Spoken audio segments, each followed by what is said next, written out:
Hi everyone, welcome to the channel. In this video, we are going to discuss the most important topic of every programming language, that is arrays. So as we all know, arrays are used in every programming language like C, C++, Java, etc. ठीक है? So यहाँ पे we are going to discuss basic introduction of array and the representation of array data structure. So let's start with the introduction part. So arrays are the collection of similar types of data items stored at contiguous memory location. This point is very important. Similar here means homogeneous. Homogeneous data items we can store in array data structure. Okay, so अगर arrays में हम लोग एक बार decide कर लेते हैं कि हमें नंबर स्टोर करने हैं, तो हम लोग सिर्फ वहां पे नंबर्स ही स्टोर कर सकते हैं. हम चाहते हैं कि कैरेक्टर स्टोर करें, तो वहां पे सिर्फ हम लोग कैरेक्टर वैल्यूज को ही स्टोर कर सकते हैं. ठीक है, उसको बोलते हैं सिमिलर डेटा टाइप्स या फिर homogeneous data types. Suppose this is the basic structure of an array. ठीक है, सो यहाँ पे वी हैव सम वैल्यूज. ठीक है, इस तरह से वैल्यूज हैं, तो यहाँ पे सभी नंबर वैल्यू है, न्यूमेरिक वैल्यूज हैं. ठीक है, एंड अगर दूसरा डेटा स्ट्रक्चर है जहां पे AB23 8Z, इस तरह का कोई अगर वैल्यूज होती है मिक्स, जहां पे नंबर्स भी हैं एंड कैरेक्टर्स भी हैं, वो एरे कभी भी नहीं होता सही. Okay, so arrays are the collection of similar types of data, और we can say that homogeneous data types are always used in array data structure. So array is a container which can hold a fixed number of items. Fixed number here means if I decided to store only 5 values in an array, तो वहां पे सिर्फ हम 5 values ही enter कर सकते हैं. उस value को चेंज करने की, ठीक है, उस वैल्यू को चेंज करने की जो परमिशन होती है वो सिर्फ प्रोग्रामर के पास होती है, या फिर हम बोल सकते हैं डेवलपर के पास होती है. ठीक है, अगर मैं एक बार डिसाइड कर देती हूँ इस तरह से array 10, तो इसका मतलब है कि वहां पे जो एंड यूजर है वो सिर्फ 10 वैल्यूज को ही स्टोर कर सकता है. Okay, so arrays are the derived data type in C which can store a primitive data type. We have discussed this so many times that primitive data type means integer, character and float etc. ठीक है, यहाँ पे double भी आता है. ठीक है, सो integer means int values, यानी कि numerical values, that is 0 to 9 type simple numbers. If I want to use, then we use int data type here. Okay, char means alphabets. Simple language में हम इसे अल्फाबेट्स बोलते हैं, programming language में इन्हें character यानी कि कैर बोला जाता है. Char include small a to small z and capital A to capital Z values. Float means decimal values, that is 2.33 8.20, इस तरह की जो भी वैल्यूज होती हैं वो आती हैं फ्लोट के केस में. And double means large values. Okay, so arrays are the derived data type in C which can store the primitive data types such as integer, character, float, etc. Next important point is we can easily access data anytime and anywhere. Okay, इसका मतलब ये है कि arrays में suppose in this array we have 200 elements. ठीक है, अगर 200 element में से जो 50th पोजीशन पे एलिमेंट है आई वांट टू यूज और I want to access that element, तो एरेज हमें हेल्प करता है उस डेटा को एक्सेस करने में इन अ फास्टर वे. ठीक है, बीच में से यानी कि 200 अगर टोटल वैल्यूज हैं, तो बीच में से कहीं से भी कोई भी वैल्यू को हम लोग क्या कर सकते हैं, एक्सेस कर सकते हैं. Now we will discuss some important terms related to array. So the first term we have is element. So element is what? Element is each item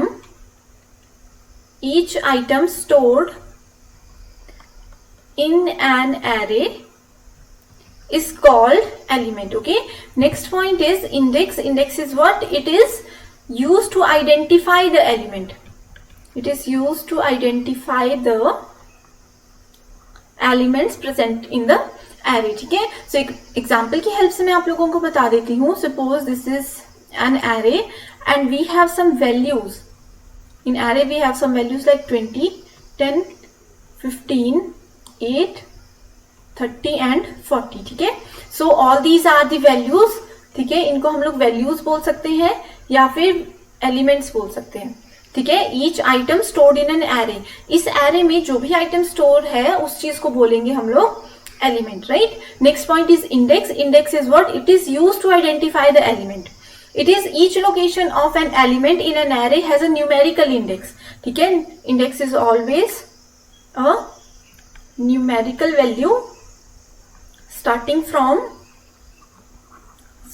from 0 to n.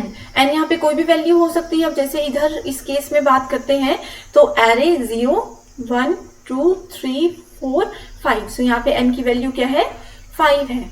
Okay, आप लोगों को ये point याद रखना है कि arrays के case में जो भी वैल्यू स्टार्ट होती है, जो भी एड्रेस स्टार्ट होता है, वो एड्रेस हमेशा 0 से स्टार्ट होता है. ठीक है, तो आप लोग इसको एड्रेस भी बोल सकते हो और इंडेक्स भी बोल सकते हो. Okay, both terms are very important. Next point is array representation. So this is the basic representation of an array. So in this case int means integer. ठीक है, यहाँ पे int को क्या बोल सकते हैं? टाइप बोल सकते हैं. और we can say that this is a data type, right? Array is what? Array is the name. Array is the name. This is what? This is the size of array. Okay, we can change the size as per our requirements. Okay, and all these, okay, all these are the elements of array. ठीक है, this is very important point. अब मान लीजिए कि यहाँ पे हम लोगों ने 10 वैल्यू लिखी है. इसका मतलब है कि we are going to store the 10 numbers here. ठीक है, बट इनका जो इंडेक्स वैल्यू होगी वो होगी हमेशा 0 से स्टार्ट. 1, 2, 3, 4, 5. ठीक है, 10 वैल्यूज हैं तो इंडेक्स वैल्यू क्या आ जाएगी? 9 आ जाएगी यहाँ पे. The array mark 10 defines the marks of the student in 10 different subjects. ठीक है, एक एग्जाम्पल की हेल्प से मैं आप लोगों को बता देती हूँ कि हम इसे इस तरह से भी लिख सकते हैं. इंट एरे, एरे की जगह we can say roll number 5. इसका मतलब ये है कि यहाँ पे हम लोग 5 स्टूडेंट्स के रोल नंबर को डिफाइन करने वाले हैं. ठीक है, is equal to 101, 102, 3, 4 and 5. Okay, so यहाँ पे ये क्या है? This is the data type, यानी कि कौन से टाइप का data we are going to use? Integer, यानी कि we are going to use numbers. This is what? This is the name of data structure. This is the size of data structure. Okay, all these are what? All these are the elements of array data structure. ठीक है, so this is very important. यहाँ पे हम लोग अपने requirement के हिसाब से इंटीजर की जगह क्या लिख सकते हैं? नेम भी लिख सकते हैं. so अगर हम लोगों ने किसी स्टूडेंट के नेम को स्टोर करना होगा तो हम इस तरह से लिख सकते हैं char name 5 is equal to ABC D, E, F and G. Suppose all these are the names of students. ठीक है, तो यहाँ पे एक कैरेक्टर है, नेम है, यानी कि 5 स्टूडेंट्स के हम लोग नेम यहाँ पे डिफाइन करने वाले हैं. Okay, so this is the basic representation of using array data structure.